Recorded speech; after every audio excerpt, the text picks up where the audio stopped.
5th, Sacramento, California. Ronnie and I got a ride from Lonnie and Tammy, who were on their way to Mount Shasta. The state fair is in town, and Sherry Lewis is performing. We slept out in the open next to the American River. September 8th, Mount Hood, Oregon. Sidetracked en route to Yakima. We met a couple named Pops and Jeannie who will pick us up at 6 tomorrow morning and take us to an orchard. Pops, who calls himself a fruit tramp, guessed that Ronnie and I might make $300 between the two of us before the season is over. We're sleeping tonight on a golf course. I feel the way I always feel before starting a new job. Nervous. September 11th, Odell, Oregon. I wonder how long 3 minutes is. My soft-boiled eggs are on the wood stove, tumbling in their little pan. It's Sunday, our day off, raining. Ronnie and I are living in a wood cabin with a soft brass bed, a fridge, 4 chairs, a table, and lots of logs. Sometimes a cat comes in and I feed him, her, hot dogs. My socks are drying, the floor needs sweeping, and the couple in the trailer next door are eating. This morning I saw the wife trudging to the outhouse in her bathrobe. We're working for a man named Norm. His friends call him Pee-wee. It's cold enough outside to see my breath. Acorns are falling on the roof. October 20th, Vancouver, British Columbia. After a hotel for $8.50 a night, Ronnie and I found an apartment that's $30 a week for the both of us.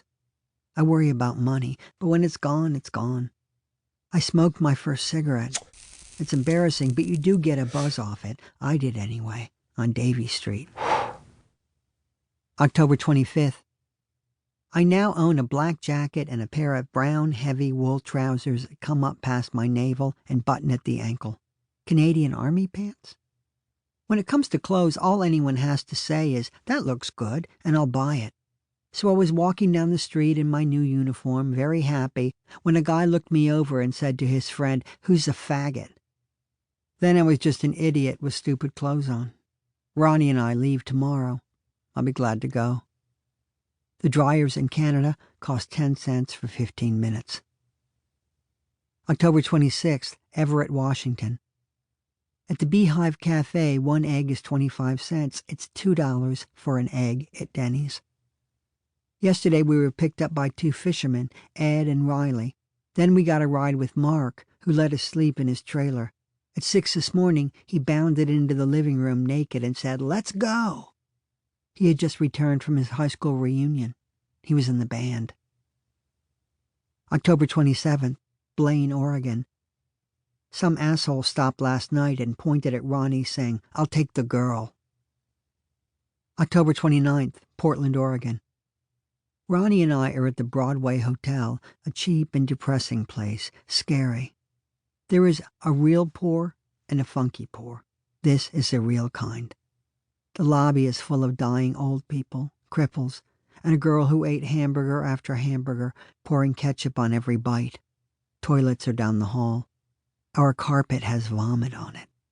We have a torn-up kitchen chair and a nasty bed. The second floor smells like donuts, but ours smells like puke and piss.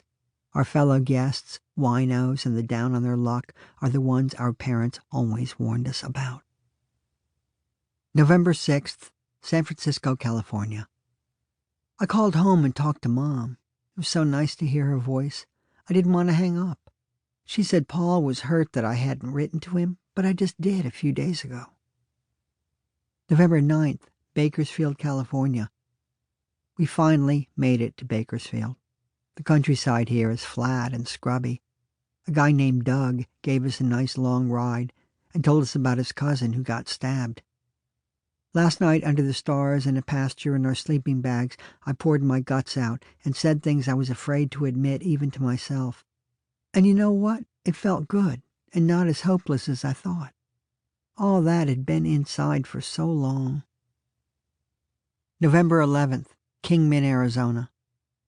Last night we crawled into the dry, sandy riverbed next to the Texaco station across the road from the Liberty Bell Lounge and slept.